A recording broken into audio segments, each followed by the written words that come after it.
Hey, Sammy D, God bless everyone. I'm sitting here in my mobile, just kind of chilling out. I was upstairs for a while, parked in front of the house. I said, let me go sit in my car. Decided to do this video. There's just some things that I don't understand. Perhaps you, because I know you're an Einstein or a genius professor. Maybe you can explain it to me. I just don't understand some things about the criminal mind or the criminal elements. You commit a crime, rape, murder, robbery, child molestation is a crime, and you get caught, and they got all the forensics, DNA. They may even have cameras where they got your face right there. And yet you get arrested and you want to plead innocent. And you want to tell the courts and others, I'm innocent. It wasn't me. Somebody that looked like me. I was watching this, one forensics where this family man, the husband, kills his wife. He choked her. And he killed his children. One was 4, one was 6, 2 little girls. Tragedy. Because he wanted to get free so he can date this young girl that he was seeing on the side. And he didn't want to pay child support or alimony or split the house. So he came up with this, I don't know, he must have been smoking something. So he killed him and they arrested him. They got the DNA. They found the bodies. They got blood on his car. They got blood on his clothes. They got everything. But he wants to plead innocent. And they convicted him.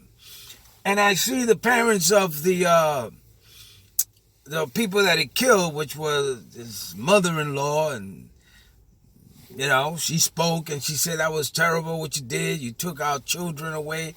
My grandchildren, my daughter. And then the mother of the convicted felon came up and she started crying, I love you. You're my son.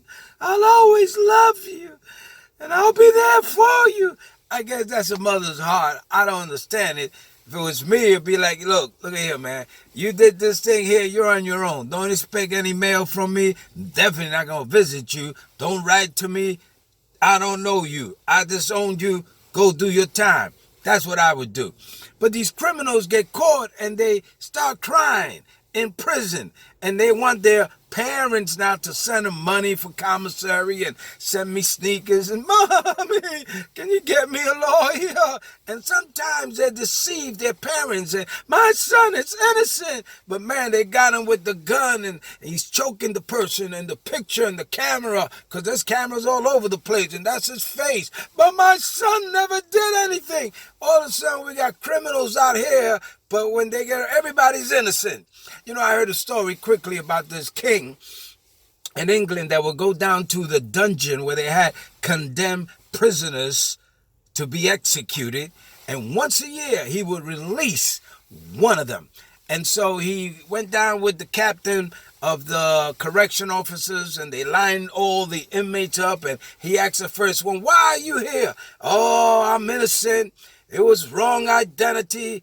I guarantee you, Your Majesty, I did nothing wrong. Went to the next one. Why are you here? I have not committed a crime. I was in the wrong place at the wrong time. They came in and raided, and I got caught, but I am innocent. And he went down the line, and every inmate, every prisoner that was condemned to death claimed that he was innocent. He did nothing wrong. Finally, they came to the last one. And the last one said, Your Majesty, I'm here because I committed a crime.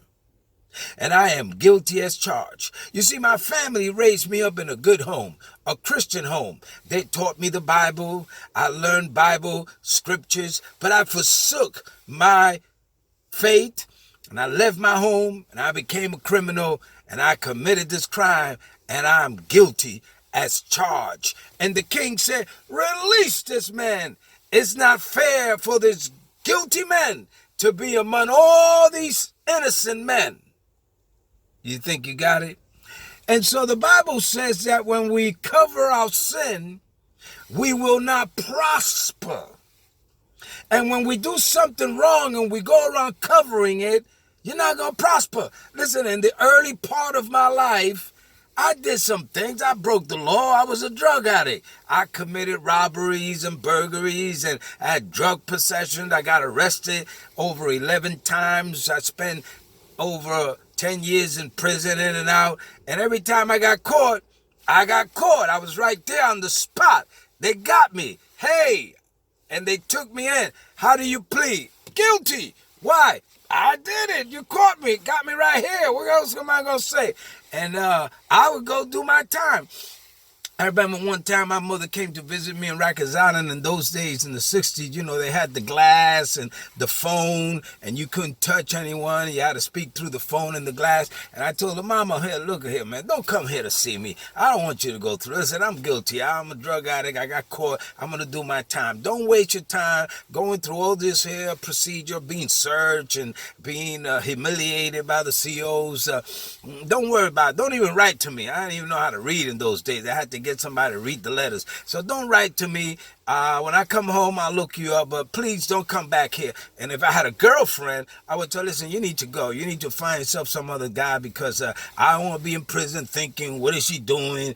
Who's she going to the movies? And you know, inmates will do that to you. I wonder what your girlfriend's doing tonight. And you go crazy. I said, listen, you go ahead, find yourself another guy. Let's forget about this. Let me just do my time and go home. I'm old school. I did it like that. But I don't understand why these criminals get caught and then they want to plead innocent and they want to start crying and mommy, get me a lawyer or send me money. I want to go to jail. Listen, if you can't do the time, don't do the crime.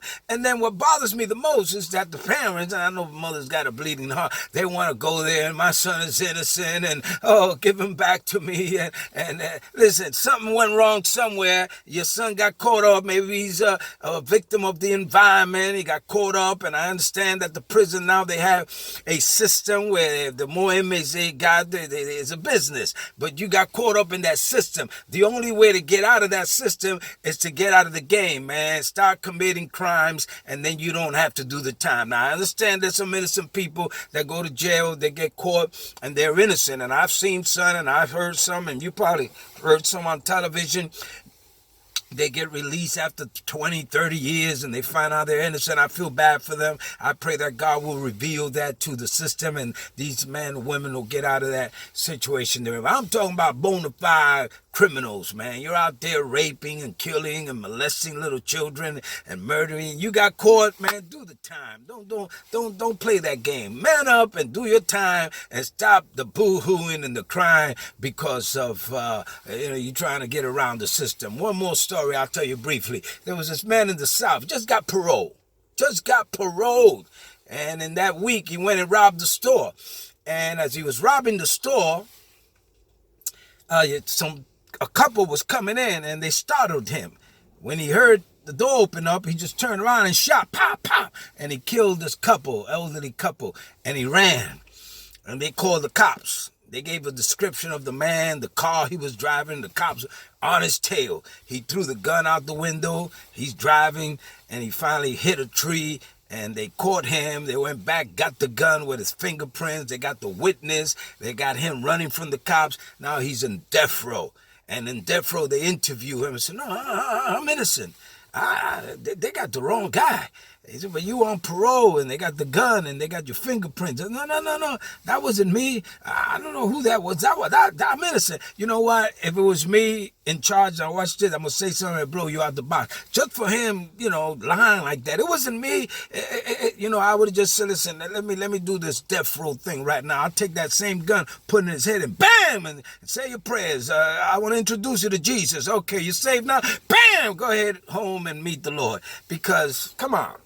You do the crime, do the time. Stop crying. Now, if you're an Einstein or you're a philosopher or you're a wise person with a long beard and you're a professor, talk to me and tell me, Sam, you got it all wrong. That's not the way it is in our days. To me, if you do a crime, You belong in jail. I did 35 years as prison ministry. Yeah, 35 long years. Every day of the year. Upstate, Rikers Island, federal prison, death row. I never went there one time to get somebody out. I didn't even want to hear what they did. Don't even tell me what your crime is. I don't need to know. I came here to bring Jesus to you. Accept the Lord, I preach Jesus. I don't need to know your crime, your time. I don't need to know nothing like that. There's a victim out here. Somebody got hurt. Somebody got killed. You got caught, do your time. Do it with the Lord, but you got to do your time. That's my opinion. If I'm the only one that feels that way, maybe there's somebody in China that thinks the way I do, then let it be. Gotta go, Mo. Take care. God bless you.